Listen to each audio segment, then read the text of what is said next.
여러분 돈이라는 것이 뭐라고 생각하십니까? 돈.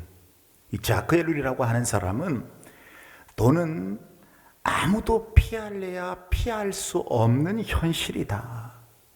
돈에 대해 남의 이야기처럼 말하고 살 사람은 한 사람도 없다. 돈은 모른 척하고 지나가는 것을 결코 허용하지 않는다. 그런 말을 했어요. 맞는 말이에요. 여러분, 돈이라고 하는 것은 우리가 인생을 살아가는 데 있어서 없어서는 안 될 정말 중요한 것입니다. 그래서 사람들은 살아갈 때 돈 얘기를 참 많이 해요. 우리 예수님도 돈 얘기를 많이 하셨어요. 예수님이 말씀하신 비유 가운데 3분의 1은 돈과 밀접한 관련이 있는 말씀들이었습니다. 저 유명한 달란트 비유, 또 밭에 감추인 보아의 비유, 진주의 비유, 포도원 품꾼의 비유, 1만 달란트 빚진 자의 비유, 어리석은 부자의 비유, 불의한 청지기의 비유. 예수님 이 돈에 대한 말씀을 참 많이 하셨어요. 그것은 예수님이 돈 자체가 아닌 돈에 관한 가치관에 대해서 관심이 많으셨기 때문입니다. 그런데 현대인들은요, 돈 자체에 대해서 관심이 많아요. 돈을 전능하신 하나님처럼 모십니다. 그야말로 신앙 고백의 수준으로 돈을 섬깁니다. 그래서 예수님께서는 우리가 재물과 하나님을 겸하여 섬길 수 없다, 그렇게 말씀하시면서 결정적으로 네 보물이 있는 그곳에 네 마음이 있다, 그런 말씀을 하셨어요. 여러분, 예수님의 이 말씀은요 11조 신앙과 상통하는 말씀입니다. 11조 신앙. 여러분, 11조 신앙이 무엇일까요? 11조 신앙. 연초에 하나님께서 왜 이 11조 신앙에 대한 말씀을 주실까요? 11조는 왜 드려야 하는 걸까요? 11조에는 어떤 의미가 담겨 있는가요? 자, 여러분, 11조는요 하나님의 주권에 대한 신앙의 고백입니다. 하나님 주권에 대한 신앙 고백이 바로 11조예요. 11조. 오늘 본문 이 말라기의 배경을 살펴보면 우리 주님 오시기 전 722년에 북이스라엘이 아수르에게 멸망을 당합니다. 그리고 주님 오시기 전 586년에 남유다는 바벨론에게 멸망을 당해요. 남과 북이 다 멸망하고 말았습니다. 그 이스라엘 백성이 바벨론으로 끌려가서 오랫동안 포로로 생활을 하게 되지요. 그리고 그곳에서 하나님께 불순종하고 우상 숭배하고 교만했던 죄를 다 회개하게 되었어요. 그래서 하나님께서 은혜를 베푸셔서 그들을 다시 고국 이스라엘로 돌아오게 하십니다. 돌아온 이스라엘 백성들은 하나님의 은혜로 성전을 건축하지요.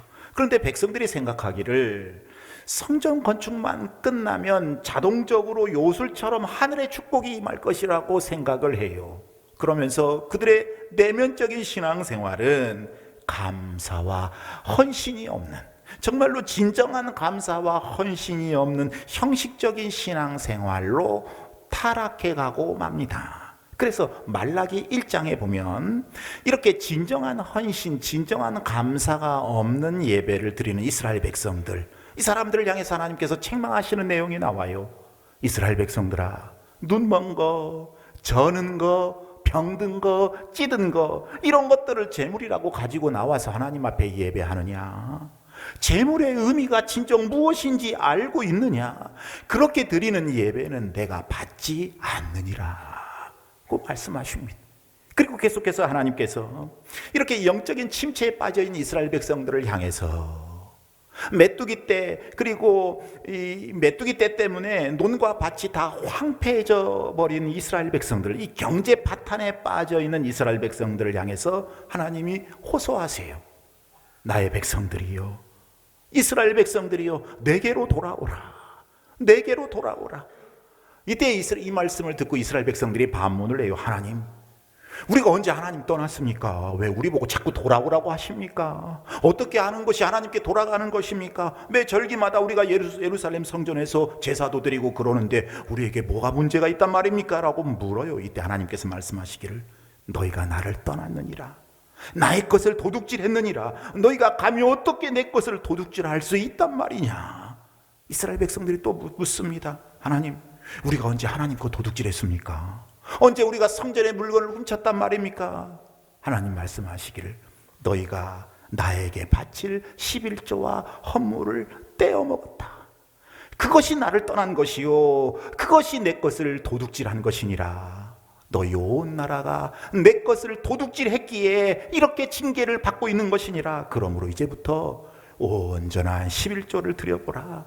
그래서 나의 집에 양식이 있게 하고 그것으로 나를 시험하여 내가 하늘 문을 열고 너희에게 복을 쌓을 곳이 없도록 붙지 아니하나 보라. 이렇게 말씀을 하십니다. 이것이 오늘 본문의 내용이에요. 귀 있는 자는 들으시고 깨달을 수 있기를 축복합니다. 여러분, 그리고 쌓을 곳이 없도록 많은 복을 받을 수 있기를 바랍니다. 소리가 작아집니다. 바랍니다. 여러분, 그래서 이 11조의 문제는요, 단순히 어떤 재물, 돈의 문제가 아니에요.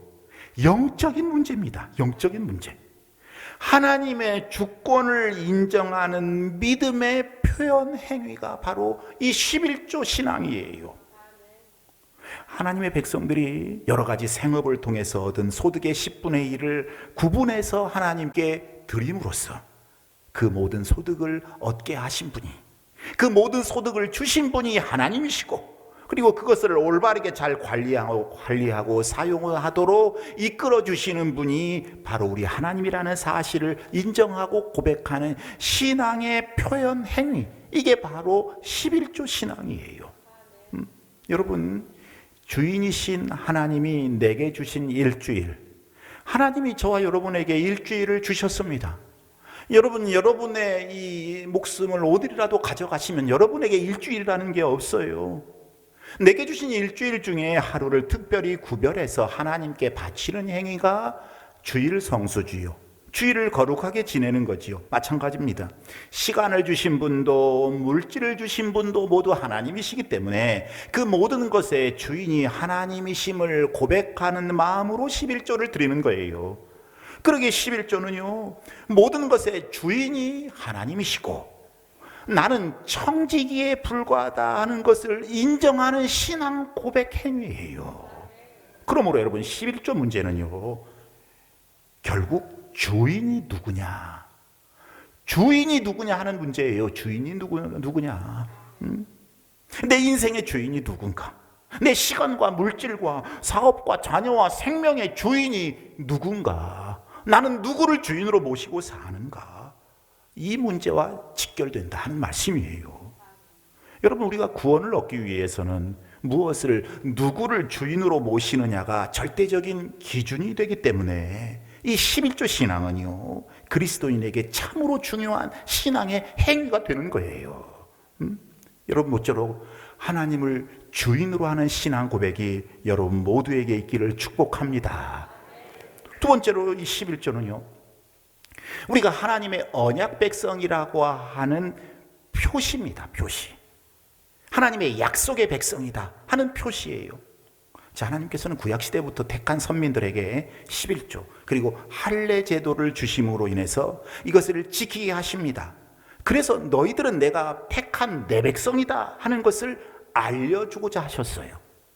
무슨 말씀이냐면 11조를 드리게 하시고 또 그 드린 백성들을 복 주셔서 이 사람들은 내 백성이다, 이 사람들은 내가 복을 내린, 내가 사랑하고 보호해주고 인도하는 내 하나님의 백성이다, 내 백성이다 하는 것을 만방에 드러내신다. 이게 바로 11조예요. 11조 신앙이에요. 여러분, 그래서 11조의 신앙은요, 이 하나님의 약속의 사람들, 하나님께 택함받은 주님의 자녀로서의 특권을 누리게 하는 복이에요. 특권. 여러분, 하나님 자녀의 특권이 무엇인가요? 세상 사람들하고 똑같이 사는, 그냥 죽으면 가는, 천국 가는, 이게 하나님 자녀의 특권의 전부입니까? 그렇지 않아요. 그렇지 않아요. 여러분이 이 땅에서도 누릴 수 있는, 그리고 우리가 활용할 수 있는, 선용할 수 있는 하나님 자녀의 특권이 많이 있습니다. 여러분들 중에 공수 특전대원으로 군생활 하셨던 분 혹시 계십니까? 군인들 중에 여러분 낙하산 타고 내려오는 특전단 있잖아요. 이 낙하산 타고 내리는 모습을 보면 정말로 멋지고 환상적이게 보이지 않습니까? 그런데 이 낙하산 타고 비행기에서 자기 몸을 훌렁 던지는 거, 이게 처음에 보통 어렵지 않은 일이지요. 참 무섭다고 그래요. 그런데 나중에는, 처음에는 무서웠는데 나중에 그것은 즐긴다고 합니다. 즐긴다고 그래요. 저희 형님도 이 일을 했었는데 굉장히 나중에는 재밌대요. 낙하산을 믿고 담대히 뛰어내리게 되면 하늘 창공을 내려오면서 정말 아주 멋지고 환상적인 장관을 구경하게 된다고 합니다. 그때 여기 광활한 창공 속에서 아주 멋지고 훌륭한 자연, 그리고 그 대지의 기운을 마음껏 느끼고 내려올 수 있는 것처럼 우리가 11조의 점프대에서 믿음으로 뛰어내리면 하나님은 당신의 자녀들이 받아야 할 그 환상적인 축복을, 그 특권을 마음껏 풍성하게 경험하게 하시는 줄로 믿습니다. 사랑하는 여러분, 돈의 문제가 아니라고 그랬어요. 땅 아래에만 있으면 높이 멀리 볼 수 없어요. 세상 사람들과 똑같습니다. 위로 올라가서 이 11조의 점프대에서 믿음으로 뛰어내려야 높이 멀리 볼 수 있는 거예요. 남이 못 보는 것까지도 볼 수 있는 거예요. 예수 그리스도의 자녀로서 누릴 수 있는 권세, 세상 사람들은 누리지 못하는 그 하나님의 축복을 제대로 충만하게 풍성하게 경험하려면 우리에게 진정한 주인에 대한 신앙 고백, 이 11조 신앙이 있어야 될 줄로 믿습니다. 사랑하는 여러분, 구원은요 은혜와 믿음으로 받지만 축복과 상급은 은혜와 믿음 안에서 심어야 하는 거예요. 그 심는 것이 바로 11조입니다. 이 성경에 보면요, 이 11조에 대한 축복을 여러 군데에서 말씀을 하고 있어요. 시간이 없어서 다 말씀 못 드립니다만 창세기 14장, 17장에 보면 온전한 11조를 드리면 번성의 축복을 주신다, 이렇게 말씀하고 있어요. 여러분, 번성하기를 원하시면 온전하게 11조 생활을 할 수 있기를 바랍니다. 창세기 28장 32장에 보면요, 부와 재물을 주신다고 말씀하고 있고, 신명기 12장에 보면요, 즐거움을 주신다고 말씀하고 있어요. 그리고 신명기 26장에도 보면 칭찬과 영광을 얻게 하신다고 말씀하고 있고, 역대하 31장에도 보면 풍족하게 하신다는 말씀도 있어요. 그 외에도 성경에 보면 여러 이 11조 신앙으로 인한 축복을 말씀하고 있습니다. 사랑하는 여러분, 우리는 하나님께서 하나를 주고 열을 요구하시는 분이 아니라 열을 약속하시고 하나를 요구하시는 분이라는 사실을 잊으시면 안 됩니다. 하나님은요, 증표를 보기를 원하시는 거예요. 우리의 신앙과 사랑을 보시기를 원하신다, 그 말씀이에요. 여러분, 아브라함에게 이삭을 바치라고 할 때 진짜로 이삭을 죽여서 바치기를 원하신 겁니까? 아니잖아요. 하나님에 대한 믿음, 그 사랑을 보기를 원하신 거잖아요. 여러분, 그래서 11조는요 일종의 종자씨라 이렇게 말할 수 있습니다. 여러분, 농촌에 가면 대개 씨앗을 자루 같은 데서 넣어가지고 안방 이 윗목에다가 종자씨로 걸어놓는 거 여러분 보셨죠? 옥수 같은 것도 그렇게 많이 하잖아요. 농부는요, 아무리 배가 고프고 굶주려도 절대로 이 종자씨 안 먹습니다. 절대로 건드리지 않아요. 이 종자씨 먹는 사람 대단히 멍청한 사람이죠. 이거 먹어버리면 이듬해 농사지어서 수확 거둘 수 없지 않습니까? 11조가 이런 축복의 종자씨입니다. 축복의 종자씨가 없으면 여러분 축복을 받을 수가 없어요. 그러므로 사랑하는 여러분, 이 11조의 신앙을 다 회복할 수 있기를 바랍니다. 그 영광을 경험할 수 있기를 바랍니다. 고린도후서 9장 5절에 보면요, 연보라는 단어가 나와요. 여러분, 옛날에는 헌금을 연보라고 했잖아요. 연보. 그 연보라는 단어는 헬라어로 율로기아라고 하는 말인데 그 말에 복이라는 뜻이 있어요. 여러분, 기복신앙이 아니라 우리 하나님께서 그렇게 연보라는 말에 복이라는 뜻을 담아주셨다니까요. 복을 심는 행위라, 그 말씀이에요. 하나님에 대한 사랑을 심는 행위라, 그 말씀입니다. 사랑하는 여러분, 하나님이 왜 그렇게 11조 신앙을 가진 사람들에게 축복하시는 줄 아십니까? 왜 하나님께서 11조 신앙을 잘하는 사람을, 행하는 사람을 복 주시는가? 그 하나님의 마음과 뜻을 우리가 한번 잠시 헤아려 보겠습니다. 여러분, 이 율법 시대에는요, 모든 백성이 그들의 소산의 10분의 1이 아니라 11.8%를 하나님 앞에 드렸어요. 그때는 11조가 11.8%였어요. 먼저 모든 11조에서 가장 먼저 드려야 할 부분이 100%의 100% 중에 2% 테루마라고 하는 11조가 있었습니다. 그러니까 100만 원 소득이 있으면 그 중에 2%를 테루마로 드리는 거예요. 테루마. 이 테루마로 드려진 11조는 어떻게 쓰이는가? 제사의 직무에만 전념을 해서 다른 직업을 가질 수 없었던 제사장들, 그리고 이스라엘 백성들을 대신해서 성전 일을 감당했던 이 레위인들의 생활을 위해 쓰여졌습니다.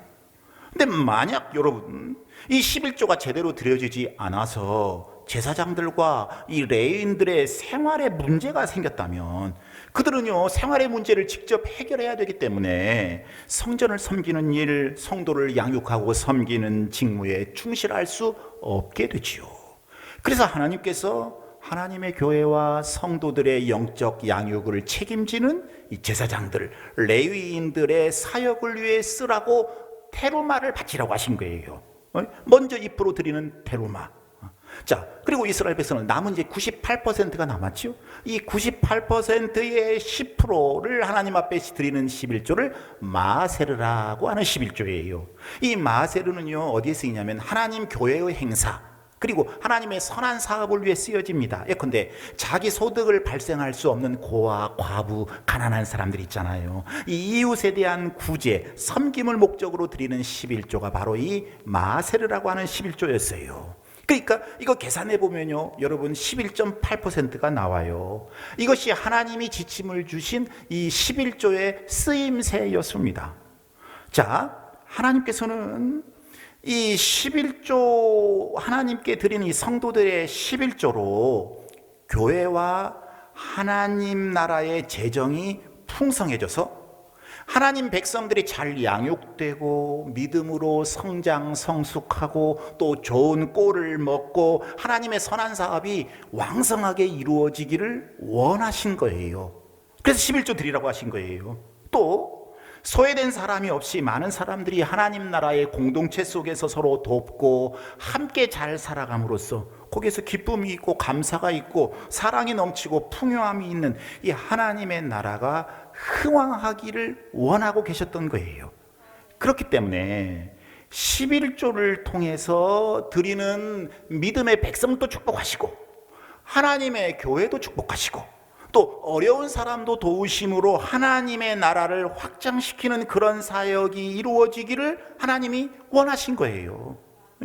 그래서 말라기 3장 10절에서 뭐라고 말씀합니까? 한 말씀 읽어보겠습니다.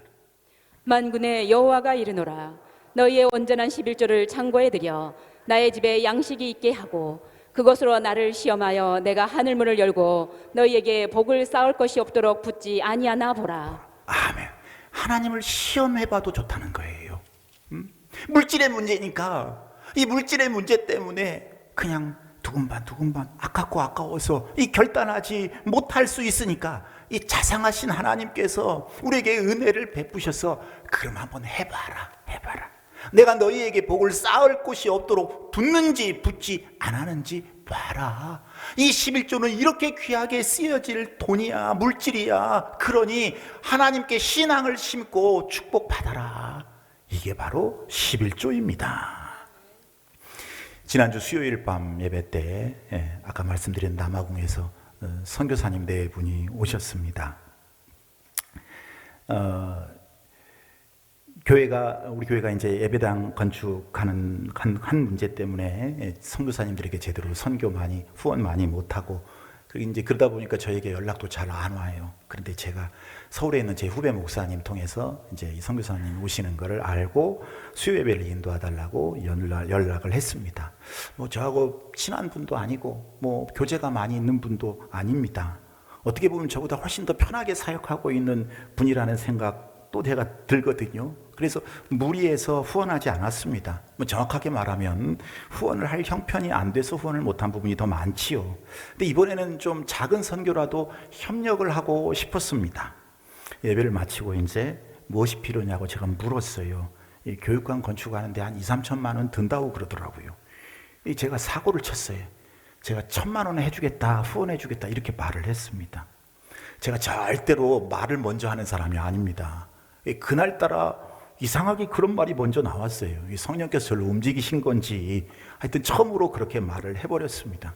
이제 말을 하면서 내가 개인적으로 내가 얼마 하고 그 다음에 형들한테 누나한테 얼마 하고 어머니한테 얼마 부탁하면 한 반절 정도는 되겠다.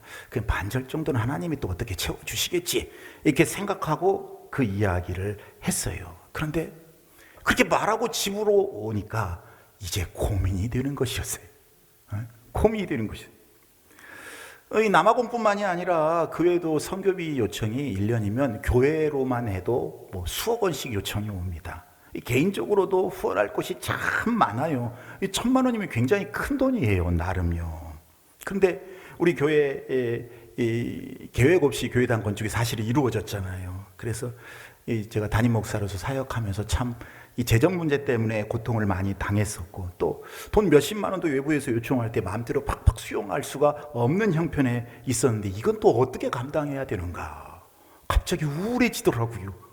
아니 선교하겠다는데 우울해져서야 되겠습니까? 그까지 꼴랑 돈 1,000만 원 때문에 기가 죽어버린 제 자존감 생각해 보니까 참 회의감이 들더라고요. 이런 목회를 계속 해야 되는가? 하나님의 일을 위해서 뭐 돈 1,000만 원도 쏙쏙 선교하고 후원하지 못하는 게 이게 참 문제가 있다. 가슴이 아팠어요. 근데 그래도 저는 선교하는 목사가 되고 싶었습니다. 그리고 우리 동신교회도 좀 제대로 선교하고 싶었어요. 목사가 빚 갚는 목사가 아니라 선교하는 목사. 교인들도 마찬가지예요. 빚 갚는 교인들이 아니라 선교하는 교회의 모습을 보고 싶었습니다. 자, 여러분 바로 이런 거예요. 이런 거예요.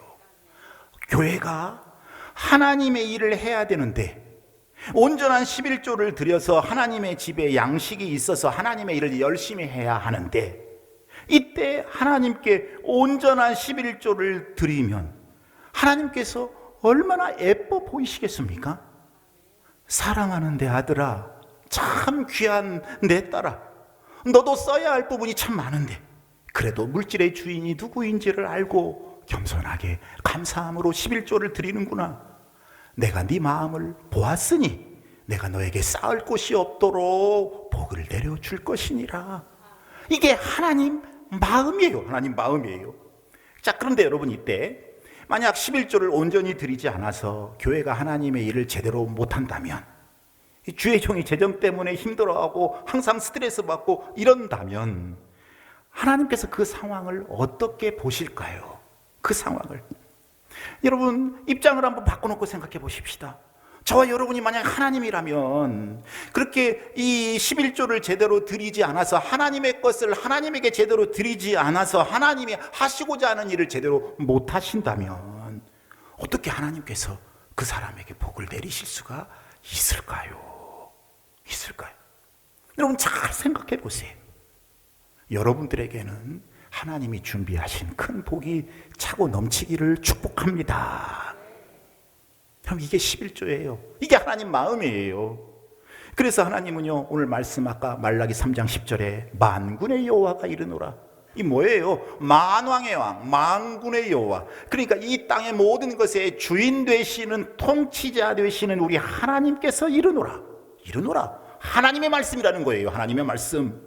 여러분 속이지 아니하시고 언약에 충실하신 이 세상의 주인이시오 주권자이신 하나님이 말씀하신다는 거지요. 너희의 온전한 11조를 창고에 들여 나의 집에 양식이 있게 하고 그러면 쌓을 곳이 없도록 복을 내가 너희에게 주나 주지 않아 보라. 이렇게 하나님 말씀하시는 거예요. 여러분 온전한 11조가 뭘까요? 온전한 11조는 먼저 사랑과 정성, 감사가 들어가야 합니다. 형식적으로 내가 하나님 앞에 11조 했으니 나는 신앙생활 잘하고 있어, 이게 아니라는 거지요. 하나님에 대한 진정한 사랑을 담아서 감사하는 마음으로 정성으로 하나님 앞에 예물을 드려야 된다는 거지요.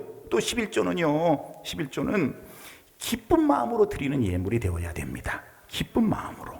인색하게 막 아까워서 드리는 그런 11조는 조금 아니에요.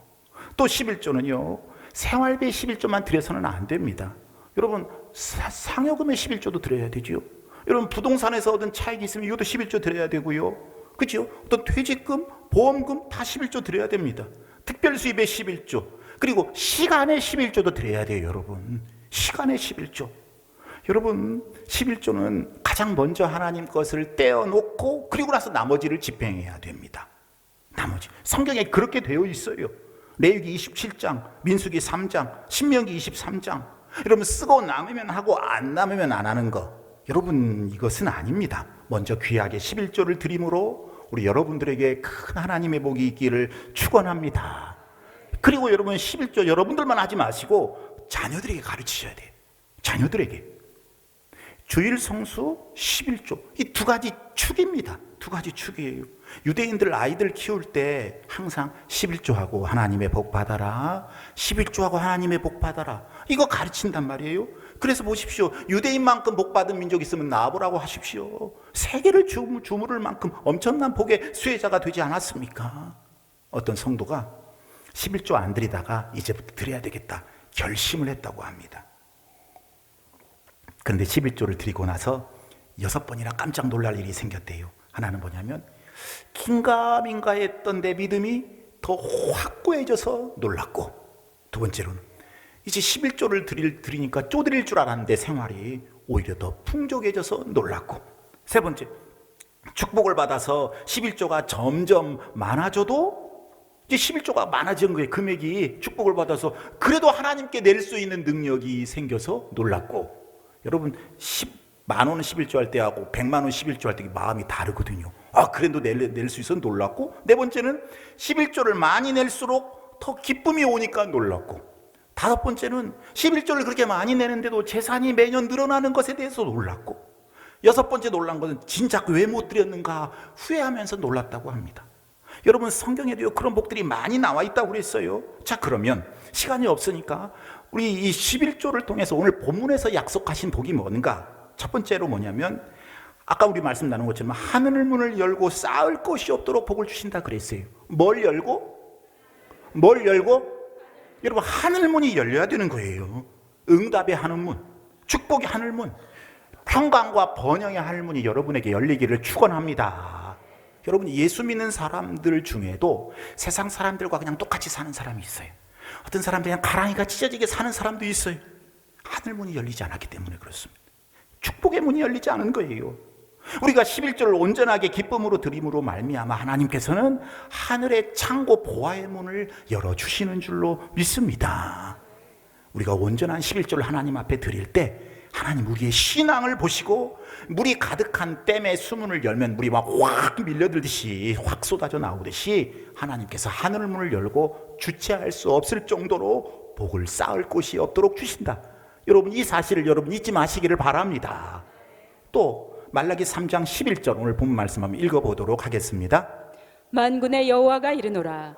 내가 너희를 위하여 메뚜기를 금하여 너희 토지 소산을 먹어 없애지 못하게 하며 너희 밭에 포도나무 열매가 기한 전에 떨어지지 않게 하리니. 네. 여러분, 이 말씀을 잘 기억하셔야 돼요. 온전한 11조를 드리면 하나님께서 메뚜기를 금해서 토지 소산을 먹어 없애지 못하게 하시는 이런 축복을 주신다고 말씀을 하고 있어요.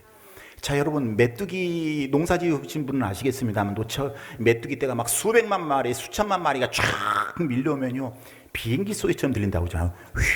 휘, 뭐 이런 소리가 들린다고 하잖아요.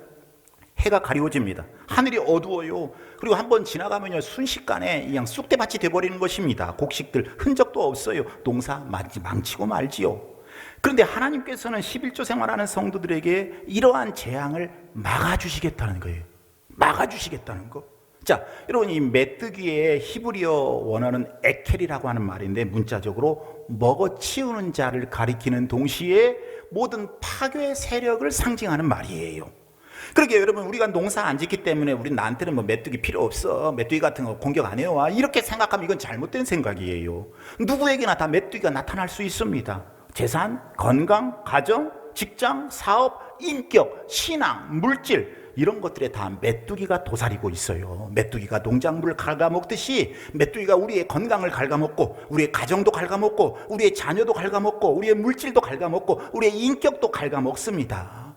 어떤 사람은요 11조에 몇 배나 되는 돈을 병원비로 지출하게 됩니다. 또 어떤 분들은 자녀가 자꾸 사고치니까 자꾸 합의금 냈다가 그냥 그거 목돈으로 나가고, 또 어떤 사람은 일이 꼬여요. 그리고 자꾸 일이 제때 안 됩니다. 늦어지게 되는 거예요. 손해가 봐요. 또 돈은 많이 버는데 뭔가 조금 뭐 어디론가 다 새버리는지 돈이 안 모여지는 거예요. 여러분, 11조 생활 안 하게 되면 당장으로 앞으로는 남는 것 같지만 뒤로는 남는 게 없어요. 이것들이 우리의 메뚜기 때문에 그렇습니다. 이런 것들을 하나님께서 막아주시겠다는 거예요. 그러므로 여러분, 하나님께서 메뚜기를 막아주시면요, 그 사람은 승승장구합니다. 승승장구예요. 이게 형통의 복이에요. 주 안에서 형통하게 되는 복이 여러분에게 꼭 있기를 축복합니다. 유념하셔야 돼요. 유념하셔야 돼요.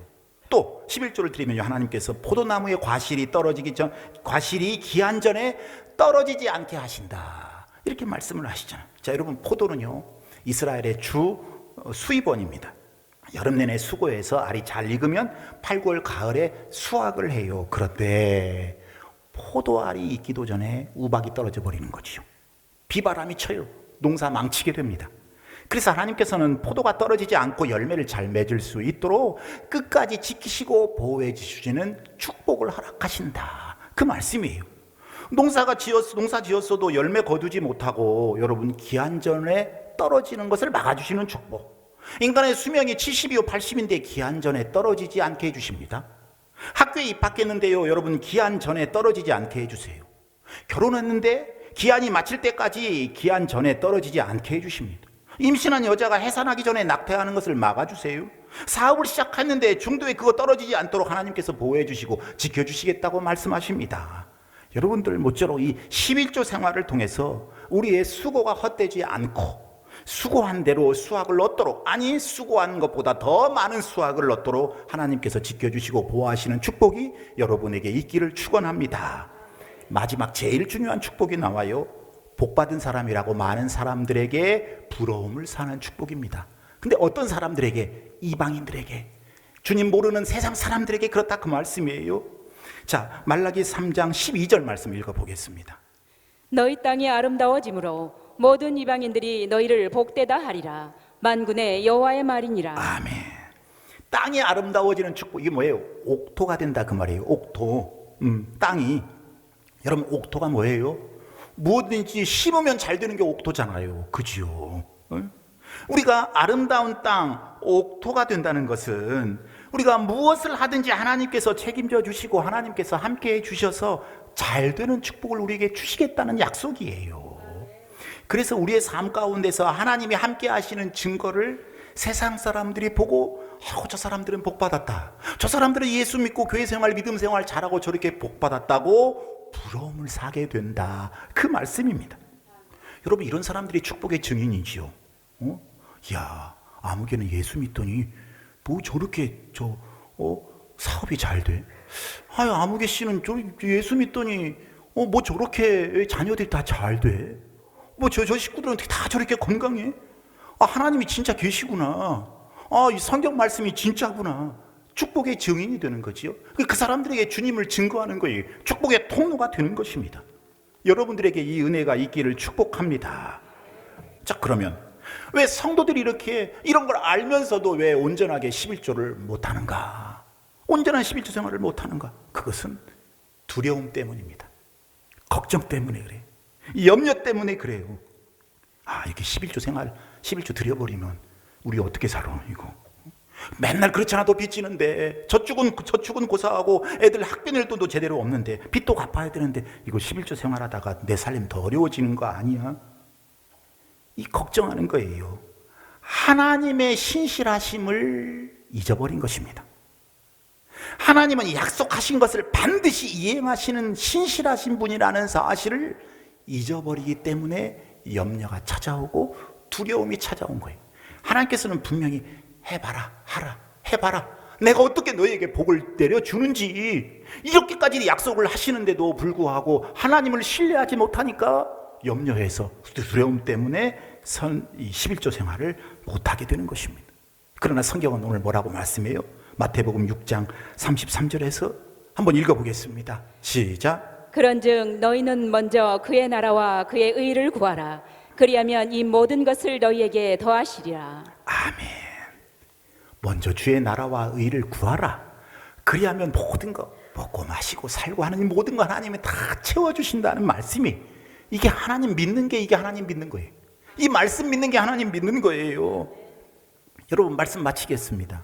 우리 하나님은요, 우리가 재정적인 헌신을 하든 안 하든, 어떤 시간의 헌신을 하든 안 하든 간에 원하는 것은 무엇이라도 다 하실 수 있는 능력의 하나님이신 줄로 믿습니다. 하나님은 내가 드리지 않아도 얼마든지 다 하실 수 있는 분이에요. 그런데 하나님께서는 저와 여러분을 파트너로 부르십니다. 파트너로. 하나님은 다 하실 수 있음에도 불구하고 우리를 너무나 사랑하시고 우리와 교제하기 원하시기 때문에, 그래서 이렇게 복받을 수 있는 기회를 주시는 거지요. 거룩한 거래관계, 이 표현이 좀 틀린 말인 것 같습니다만은, 거룩한 거래관계, 이 약속의 관계, 언약관계, 그리고 말씀을 하세요. 너는 먼저 하나님의 나라와 의를 위해 살아라. 하나님이 주인인 그 물질을, 그 시간을 하나님을 위해 사용하거라. 작은 부분이지만 11조를 통해 그 믿음을 표현하거라. 그리하면 너의 모든 것은 내가 책임져 주겠노라. 축복의 증인이 되게 만들어 줄 것이니라. 축복의 통로가 되게 내가 만들어 줄 것이니라. 그래서 많은 사람들에게 너로 말미암아, 너의 가정, 너의 생업, 너의 자녀들로 말미암아 하나님이 살아계신 것, 예수님의 사랑과 복음을 전하게 할 것이니라. 그들이 그것을 깨닫게 할 것이니라. 이렇게 하나님을 귀하게, 하나님이 여러분들을 사용하시기 위해서 이 11조의 신앙을 우리에게 강조하고 계시는 것입니다. 여러분, 마음에 두려움이 오고 걱정이 되고 염려가 되십니까? 이렇게 헌금했다가 만약 어려움이 생기면 어떻게 하지? 이런 만약의 소리가 들리면 그때 하나님의 축복을 약속하시는 음성을 더 크게 들으실 수 있기를 바랍니다. 반드시 하나님께서는 여러분에게 쌓을 곳이 없도록 복을 허락하여 주실 것입니다. 2020년 1년 동안은, 아니 앞으로의 여러분의 인생 가운데 이런 하나님의 복이 차고 넘치셔서 여러분 축복의 증인 되시고 축복의 통로가 꼭 되시기를 우리 살아 역사하시는 만군의 우리 주님의 이름으로 축복합니다.